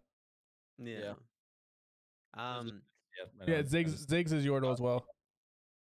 Mm-hmm. Um. What other races are there? Like Void and There's they're Ionians. There's the there's Dematians and the Noxus. That's not a race. That's actually nations. You're right, but I don't know. Like Yeah. those are like the nations. But if you're they're the talking about, like- factions. You're right. Yeah, those are factions. If you're talking about like races, like I think it's like the variation of humans is like Shuriman would be considered, I think, a race. okay. Because Shuriman is like You have Azir. they're like desert people, pretty much. Just think like desert, like darker skinned people generally. Iceborne is in like Freljord, which are the people that like they can wield the like true ice, which is like Ash and Braum. Those are like variations of the human. A cool one for a race would actually be the augmented, and the augmented are the like mech people, like Victor. Ooh. Ooh. That would be like, I don't know if you guys ever played SWTOR, but SWTOR has the like cybernetic people. Yep. I don't know what they are. And I know exactly. yeah, they have the mods or whatever. Yep. I know what you're talking about. Yeah. Yeah. But augmented basically just mean they have like cybernetic parts to them, and cool enough that like it's like a cult. It's actually a cult where they will on certain days of the year they'll actually just like offer like body parts to their god, and they'll like have jars of like ears and eyes and that's kind of arms crazy. and- Okay, so you're pretty deep in the lore then, it sounds like. Okay, so let me ask you this, because I know this was part of our outline we talked about. Yeah. How would they break down the classes? I mean, we talked about the races, but how would the classes break down in a league MMO?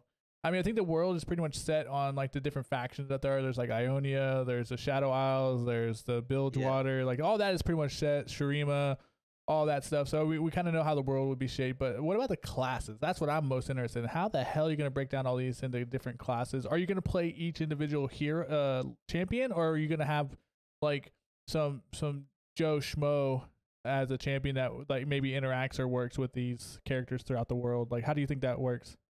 So what I want to see actually is I don't want the champions to really like for sure not be playable, like as a for sure thing. Agreed. I want the champions, if anything, to very rarely pop up in the world.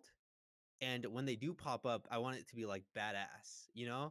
Like you can even have certain evil champions like the Darkin or the demons like Fiddlesticks and like Evelyn, all those people. You can even have them as potential like raid bosses where they're just like really, really strong. But if anything, what I want to see with classes is like I want to maybe have a champion as like a trainer for a certain class, like a blade master or like a blade dancer. Blade dancer would be like an Aurelia type taught class, or like blade master would just be like a Riven or a Yasuo, like they be the teachers kind of thing. But there's so many different classes you can have, because you can have berserkers, which are a thing in Runeterra. They're like Tryndamere. Tryndamere is considered berserker, so is Olaf. You can have any kind, like you can have so many different kinds of magic. Like Kiana is a mage. She's like a really strong mage of her, like I want to say race, which is like Ishtal, I think. Which Ishtal is just like an area like in a jungle next to like really close to Shurima. And they actually Okay, Chris is gonna be a resident lore expert for League of Legends along with GreenBuffOP. I know my lore experts now. You guys are gonna be my go-tos here. He's got right now. I haven't looked into it recently. You guys are just spitting all these facts. I'm really good. I'm like, I know Bilgewater, I know Ionia, and I know the Shadow Isles. For And example, I don't know any of the other shit. Bilgewater, you could have like a gunslinger, you can have a swashbuckler, you can have like so many cool things, you know, with pirates. You can have monks in the game. You can have like even shapeshifters. Like Udyr is technically I think he's a spirit walker, which spirit walkers just channel like animal spirits, and some of them can even like transform it fully into those animals. So you can have like mages would just be like from Demacia. Demacians are like super racist against mages, in case you didn't know. They're like mega racist. Yeah. Like mega racist. That was a whole Silas thing, right? They kind of locked him down. Yeah, that was a whole Silas story that kind of revealed that a little bit. Which so makes me question the Lux thing, buddy. What's going on there? Yeah. Why is she the special one? But you can have like any number of classes, and it's just like you can pretty much do whatever you want with it, but the thing that's gonna like decide everything is how you're gonna fall into this world, right? Like, is it gonna be two different sides, and then all the other regions like band together on each side, and it's gonna be like a weird faction war like WoW has? Or is it gonna be like, you know how WoW has Alliance Horde? You could have like Ionia and Noxus, and then just like Demacia goes to back up Ionia, and then Noxus might have what would Noxus have? Noxus might have like Stream or some shit. I mean, you have Piltover and Zon too. I mean, if you're talking about a faction-based game, think how many freaking different factions you can be a part of. It's like a lot, dude. I would prefer it to be factionless. And that's what I'm saying. Yeah. Okay. Like have it like pseudo factions, like the players make their own factions or groups within like that support those broader like areas. You know what I mean? Like if I want to be repping Shurima, then me and my group are gonna rep like the Shurima people, and then we're gonna be beefing with this other group that's representing somebody else. You know, so I think that'd be cool. Or like if I'm from Piltover and you're from Zon, we're gonna have some beef, you know, like we gonna squabble over that stuff, because like we don't like that Zon trash, man. We Piltover, we're high class. No, kidding. I'm a Zon guy, but actually we don't like those stuck up Piltover bitches, man. You know what I'm saying? So you know, it's like I can see it. I think that'd be cool. One thing. Sorry, go on. No, go. You're good.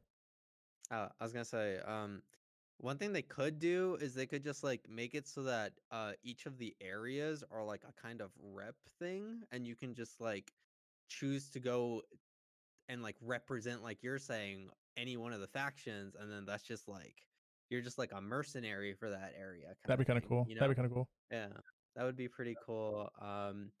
But it just like entirely depends on how they want to do these things, because like I said, just the classes, there's any number of classes in League, like any, like so many different kinds of like magics or like fighters. There's like so many different kinds. Okay, imagine this game is PvE only. Now, I doubt it, honestly. Everything Riot has I would be done, so sad, dude. It was PvE yeah, only. everything Riot has done so far is they've basically taken like an existing idea, and like they've pretty much like stolen a game and then just made it like much better, or at least made it different, you know? Because like They put their literally, own spin on it. Yeah. So like the MOBA, the FPS, the card game. Yeah, I hear you. Like they're taking models that already exist, business models that already exist, and yeah, putting a spin on it with their own little flair to it. Which again, which they've all been successful too. they're Every they're, single one of they're these. the modern day Blizzard, if you will. Because Blizzard used to do the same thing, and now they're the modern day Blizzard doing what Blizzard used to do really well, which they haven't done in years, with making like new games, new IPs and stuff. So yeah, I'm 100% with you on that, because I think that's why they're so successful. They literally are the new Blizzard, and they have a Blizzard guy leading the whole freaking MMO thing too. This Ghost Card. The Poro and to the get legit. Yo. Oh yeah, Poros. Hey, imagine Poros are like a race you got to fight too, or that you befriend them or protect them and stuff too. That'd be kind of weird. I was saying like, games is plural. I was saying now is actually correct. Oh yeah, I know that. I'm saying you made me think about Poros though too. Like the plural thing made me think about Poros. I'm like, dude, imagine we like had to fight Poros. Sorry, my brain's everywhere on this. I was wondering why GreenBuff even brought up Poros. I was so confused. No, he said plural. Yeah, I just had Poro go off in my mind as he said that though. I was like, oh, imagine Poros. Like you fight them, or you like catch them all or something. Pets or something. Like Pokemon, like gotcha games, or like what was the battle system? Imagine you have a pet battle system with like different types of Poros that you go around the world and collect. Like they kind of have a World of Warcraft. That'd be kind of cool. You know, Poros, there's like a theory that Poros are like, or not theory, but people are like thinking that Poros might just be indestructible, because we've never seen a dead Poro in any like canon art, and they exist in the Shadow Isles also, but literally nothing can exist in the Shadow Isles. The only thing only thing I like to do in Legends of Runeterra is make Poro decks. Those are cool decks to make. I have 6 different Poro decks. Oh god, I need to hit you up for that deck, man. That sounds fun. That sounds really fun. I have a Poro Rider Sejuani. Oh yeah, I see you always rocking that, man. That skin looks sick. I love that skin. I need to see if the Poro dies. Exactly. I'll come back. I'll let you know, Umbrare. All right. Like the motherfucker died, or it'll be like he just won't die. It was like run off or something. I don't know. I've never actually paid attention. Yeah. Wait, what is it? Yeah, with like the death animation. That's true. Like what happens is you just leave her. You leave her on the ground. I think the Poro just gets really sad and it just kind of stays there with the dead body, if I remember right. Because I have that skin also, but I haven't played Sedge in like years. Yeah, I haven't paid attention to the death animation because I just never die. I don't end. But, oh man, if you watch, that's a goddamn lie. Okay, so I want to kind of move on here. I'm actually, in the interest of time, going to save the TSM and the Wild Rift topics for next week's episode. Okay. So we'll finish off with the champion the champion reworks, specifically Mundo. And Chris, go ahead and take it away again on this topic here and kind of kick us off with what do you want to talk about this? I mean, you can probably bring up one of the links that are in the, I don't even know what it was. The like outline has 2 like Mundo links. You can probably pull that up on stream. It's just like that came out, I think like 2 months ago. It's just like an update on Mundo, but I kind of wanted to know, because I know you guys touched up on the other one. That's like the earlier concept art, and that's like one bothers me actually a lot. But I kind of want to know what you guys touched up on for champion reworks and stuff, and like how you feel Riot's been doing and stuff. Oh, I don't know if I have the link. Do you have the other link? I'm clicking on both of those. Is there 3 of Yeah, them? I got But I'll just touch on it. Like, Oh, there's 3. Okay. Stop giving people fucking everything under the sun in their fucking kits, please. you. Oh my god.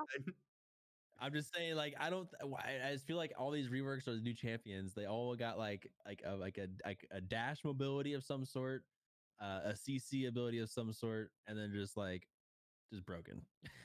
That's true. Yeah. That is true. But I'm just, it's like, why does, I mean, I get it. They have to keep up with like the newer champions that they've already made, and they got to give people mobility. And then I have on top of this, you got all these items now, like giving all this mobility as well.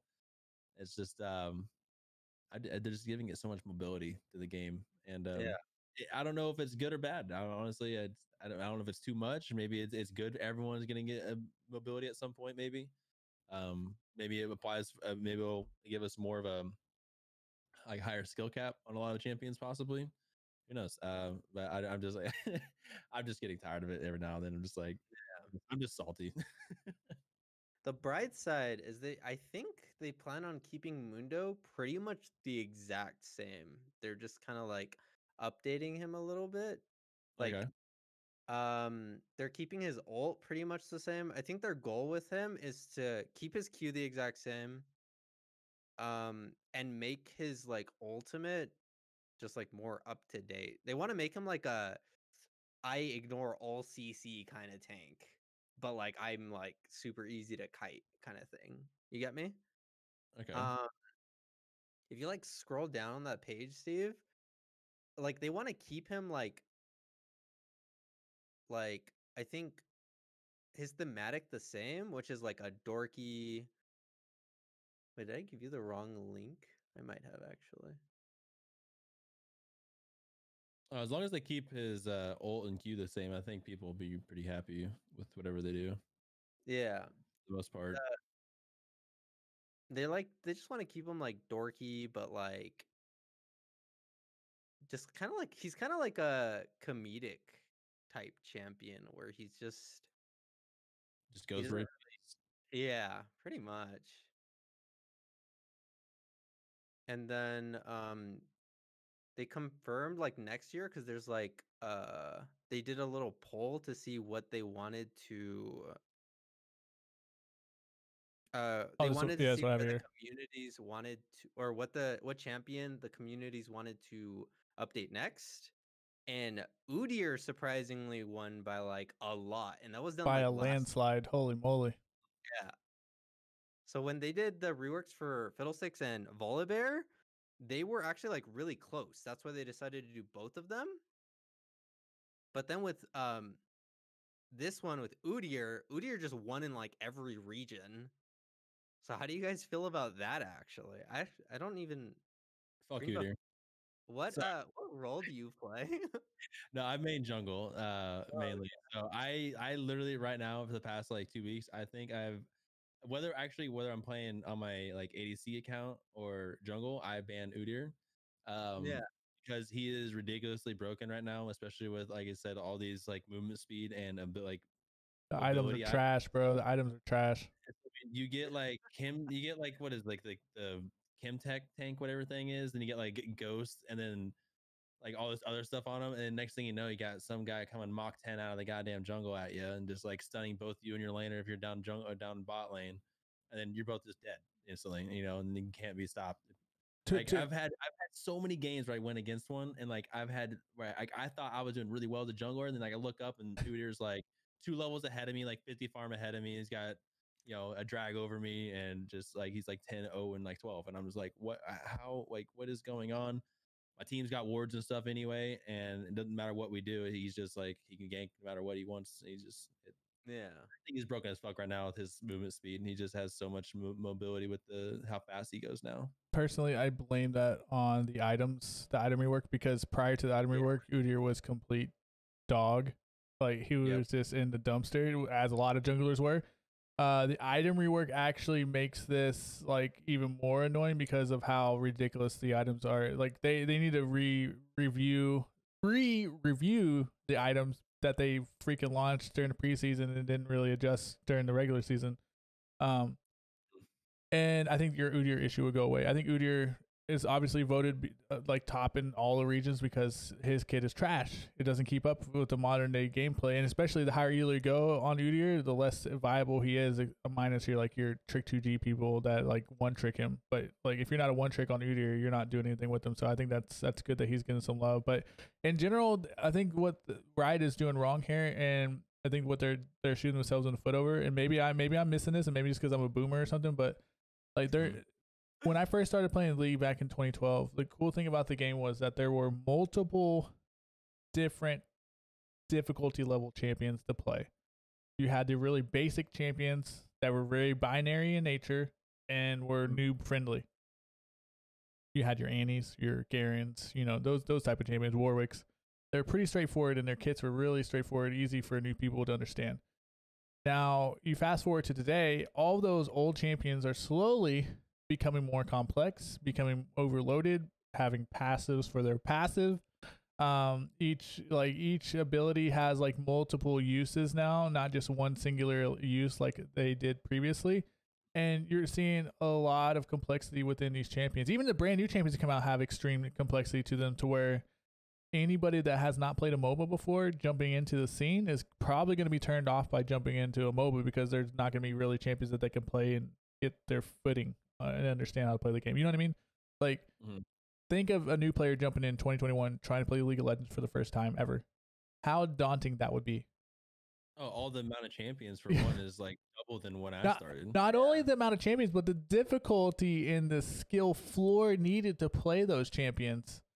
In 2021, like you're slowly aging. You're making it to where people that have been playing the game for years are only going to be able to play this game, and anybody else trying to get in, they're going to have someone babysit them for years to get them up to speed where they need to be, or babysit them for extended period of time to get them up to speed if they've never played a MOBA before.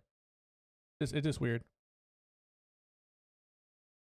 I kind of disagree a little bit. Ooh, we like disagreements. Let's go. Let's hear it. Not all the new champions and the champion reworks are like super complicated. I think, like, if you look like at Set's a good example of a very, very simple champion. Like he doesn't really require a whole lot. Like you can probably put someone who's like kind of practiced in the game on Set and like not be too lost, Yeah, I agree with you. And then like you have Yumi too. I mean, I take back what I said. Yumi is an exception because you really don't even need to play the game if you're playing Yumi. You can just AFK. You could AFK, do some jumping jacks and some sit-ups while the game's going on. Tyler One already demonstrated that he could do workouts while playing Yumi and still win the game. But I think, look at your Aphelios, look at your Zoes. For every set and for every Yumi, you have extremely complex champions. Aphelios, Zoe being the two probably most ridiculous champions that they've released in recent years. Yone having some complexity, not necessarily the hardest champion, but for someone coming in brand new into the MOBA scene, that's probably pretty complex though. Even the set one, I would argue, with the whole positioning of his ult and how his ult works and his wind up on his ability to give him the shield and the blast radius of that shield, you know what I mean? So, and like how you build the rage, I think there is complexity within that kit that would not be, I would not put a brand new player to the game on Set. I'll just say that. I will put them on Yumi duty. I will put them on like Soraka duty or something, but I would not put them on Set. I would give them Garrett or Malphite over Set. Just put it that way. If we're talking about top lane, I would say go play Garen, go play Malphite. Those champions are way more basic. And what's funny about Garen and Malphite, those are old ass champions that have been out for years. So that they're missing that these days. They don't release champions that are easy to pick up for new players. Like they only care about their existing player base. They're not trying to build onto that anymore. Yeah, they want all these flashy champions that do all the flashy plays and yep. And that have like they're super nuanced, right? They're easy to pick up, but hard to master. You know what I mean? Like super nuanced champions. Yeah.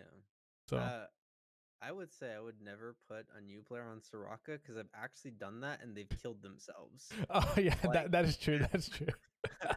I would not do that. That is a horrible idea.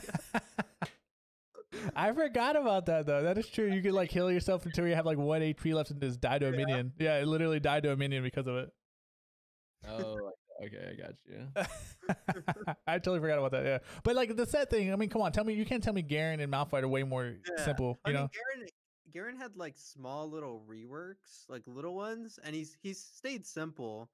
Volibear and Fiddlesticks reworks, they've stayed pretty simple. Yeah, those are simple too. I mean, if I could pick up those champions, then a new player in League of Legends can pick up those champions because I'm basically a Pepega, so and I can play those champions. Okay. They're at least keeping Mundo another simple champion. That's a good point. Another good point. I'm glad they're doing it. But with the new champ releases, can we get some basic new champ releases? Not a champion like Yumi because that's a little bit too basic. That's going too far. But can we get some compromise in the middle? I don't need any more Aphelioses and Zoes in the game, like or even the reworked Akali. The reworked Akali was way too complex and way too broken. Like when she first came back out, like that was stupid as hell too. So I mean. Visible under a goddamn turret. Right. That's so stupid. What the fuck was that, right? Damn. I didn't abuse it. I swear. Oh my god, that shit was. You just say you didn't abuse it. You swear? Goddamn. Right. With how simple Udyr is, what do you guys think they can even do to him to rework him? Because they're doing a full rework. So what do you think they'll do? I don't even know, bro. Just do it like Earth the Manatee to him. Just have like Warwick catch him in the jungle and lore and just fucking kill his ass. Just take him out of the game. God. Just take him out of the game. That's one less champion new players have to worry about. There you go. The problem solved. So they like Gangplank, but he never comes back. Yeah, I don't know. I feel like he needs a whole kit overhaul because like his kit just doesn't work. He needs a couple. He either needs some type of gap closer because all these champions have gap closers or ways to get out. So his biggest issue is he just runs straight at you, right? But when he gets on top of you, he can actually do stuff, but it takes forever, to do something. So he needs like some type of gap closer. If he does have a gap closer, then the rework's gonna be shit, in my opinion. Or he needs some type of ability like a Nasus to where he builds up throughout the game and can just like one shot you. Like he does that karate punch and just like kills you in one punch or something, you know? Like keep to his theme of being like a martial arts guy. And like that. I kind of like the idea of his kit. I do like the idea of it. Sorry, keep going. I just wanted to. No, yeah. I like that. I like keep the theme of his kit, but like they need something to where he can be like a late game like powerhouse, like a Jax or like a Nasus or something. And like if he gets a late game, it's over because the Udyr is just gonna win, you know, something like that. I'm cool with that too. Like or you know, you make him like a split push champion or something. There's so many different things they could do with him to make him good, but his current kit it's yeah, I mean it worked for the back in the day when a lot of champions didn't have dashes or like ways to get away. So I mean it was perfect because like he didn't have to worry about so many people just pressing an ability that's up in every 2 seconds to get away, like a Vayne tumble, you know. Like I can just tumble away for you all day and just condemn you away and I'm good, you know.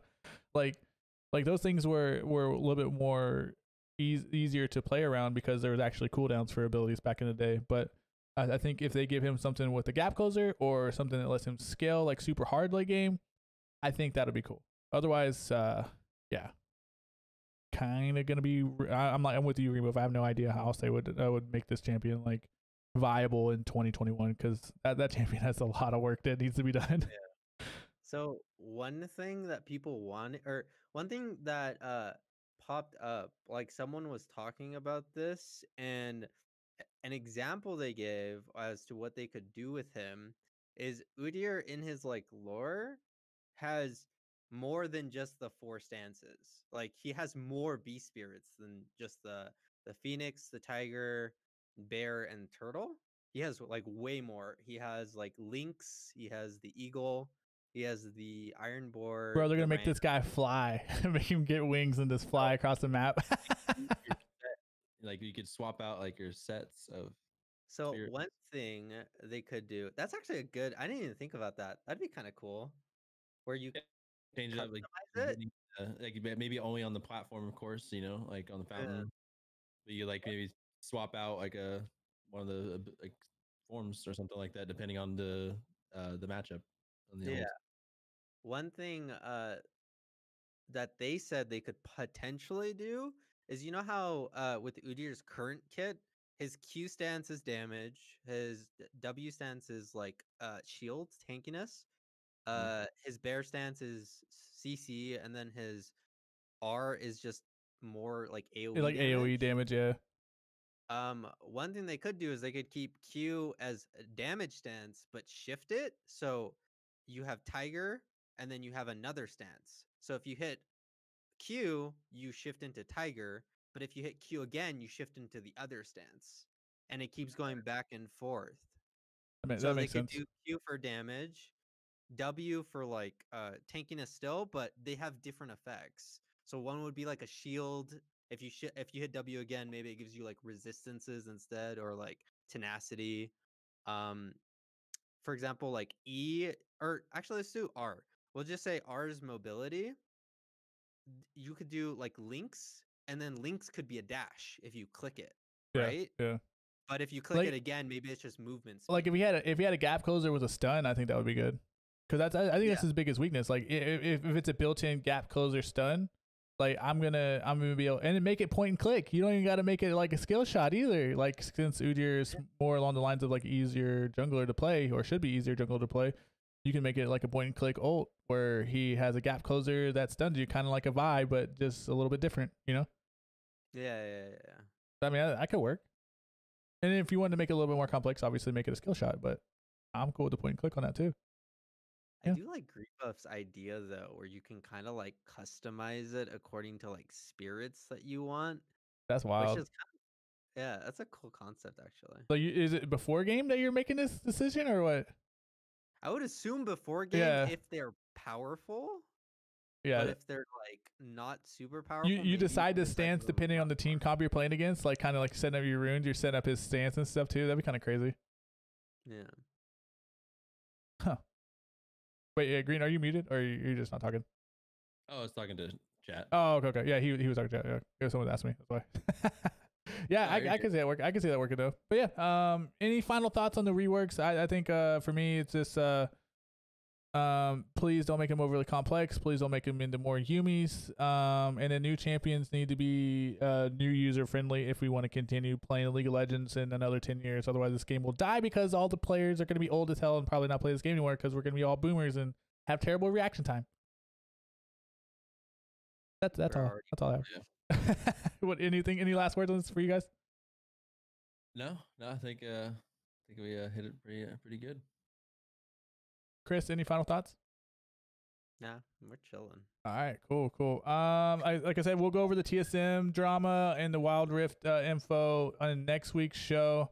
There is some definitely information that we'll share, but we'll say that for next week.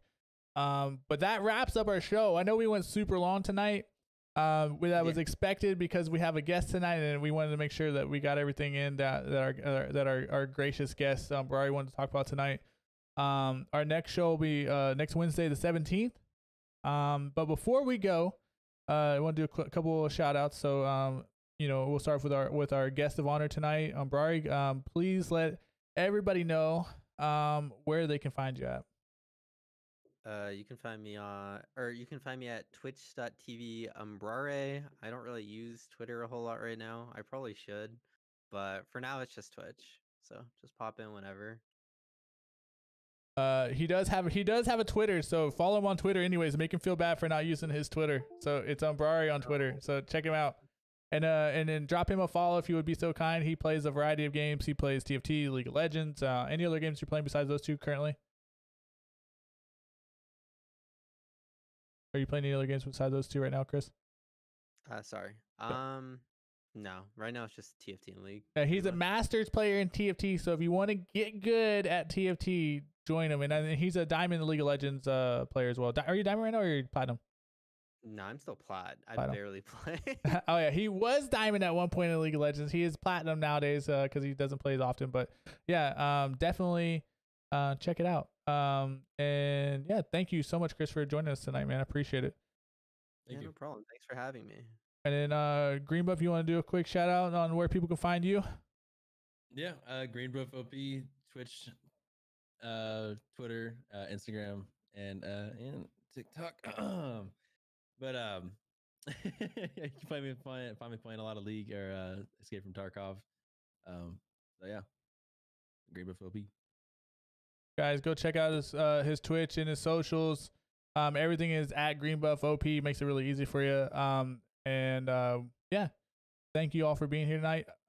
You guys know me. We're streaming this on my channel here, twitch.tv/DaddySteve. This will be posted on my YouTube page. So again, you guys are, if you're already finding this, then just hit that subscribe button on YouTube and give us a thumbs up. But we'll see you guys next week. Thank you again for being here. If you have any topics you want us to bring up for next week's show, let us know. Join our Discord. I'll add the Discord link in the description of the video, and it's also posted here in the chat. If you guys have any topics that you want to talk about, any guests that you would like us to have on in the future, let GreenBuff or myself know, and we'll reach out to make that happen. And if we find time, we will make sure to add those topics to our discussion as well. And we appreciate you all for being here tonight. Thanks again. Thank you. Talk to you next week. Thank you, everyone. Have Peace. a good night, everyone. Later.